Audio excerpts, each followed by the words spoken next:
What's up, everybody? I'm Coach Brian, and I wanted to do something to celebrate love. I truly believe that love comes to us in all different shapes and sizes, in all different relationships. So today I'm sitting with one of my favorite couples, and I don't want to take too long to get into it, so let's just get started. Tell everybody your name, tell everybody our pup's name, and tell us his breed. Okay. Hi everybody. I'm Trae. This is Banx. Hi, Banx. Banx is a snoodle, so he's a miniature poodle and miniature schnauzer mix, and he is about a year old, a little bit more than a year. The other thing I firmly believe is that pups come into our lives right when we need them the most. And I know where I was when he came into our lives, and I'll say that in a second. But where were you, the space you were in when Banks came into our lives?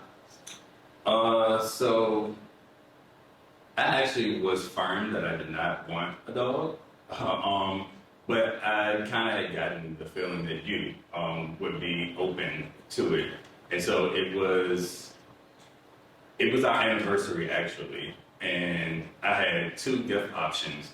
One was a trip to Disney World because you said you'd never gone, and the second was a puppy.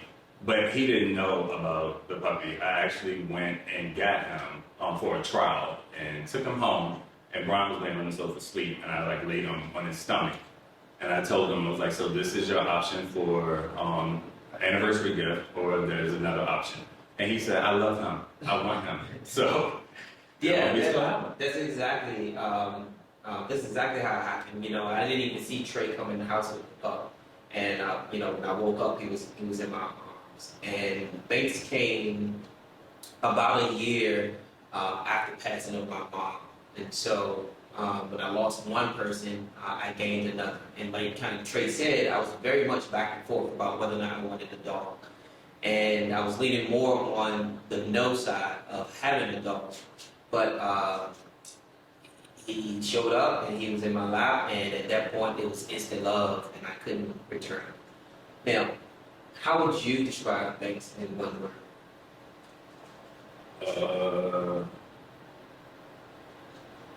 a kangaroo. He does do a lot of jumping. He thinks he's a kangaroo. He does think he's a kangaroo. He hops and jumps everywhere. He's constantly hopping around his two back legs.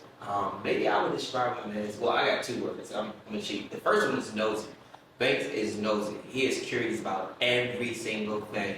He has to know what's going on. And then the other word is energetic, which I so adore that about him. He keeps us on our toes. But Banks is always on the move. He's always ready to play.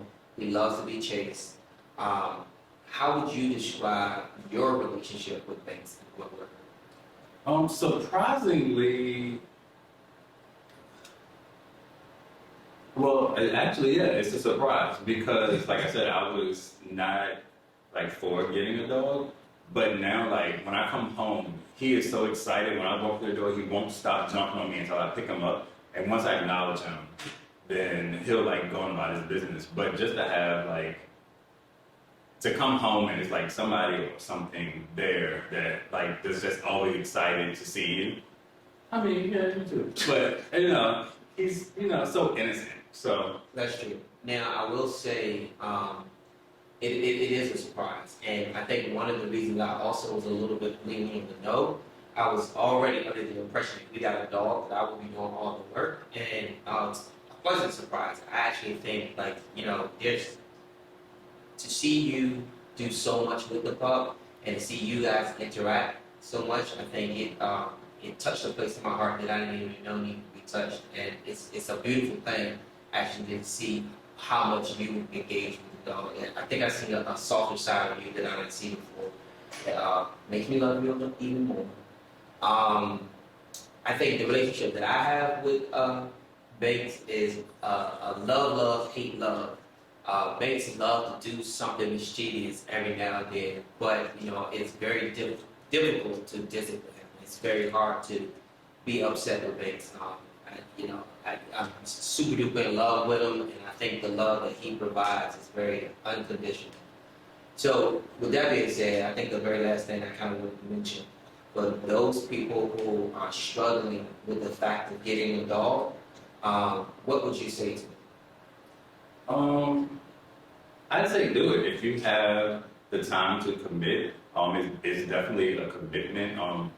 We there are times like if we're traveling, we have to make arrangements. I mean, it's pretty much like a child, but you have to make arrangements for your dog. But also, you can't be out 12 hours without making sure that the dog's okay. So it'll make you have to come home and just check on them and make sure they're being fed.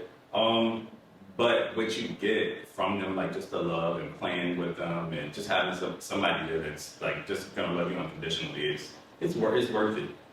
Yeah, I think I would say the same thing. I think that was the one thing I was concerned about. Trae and I have pretty full lives, and I just knew we didn't have the space or the capacity to take care of a dog in the way they need to be taken care of. And I think, our lives are planned around him. It very much so is, just like a child. But I think, like most people say, you can prepare all you want to, but once you get a child,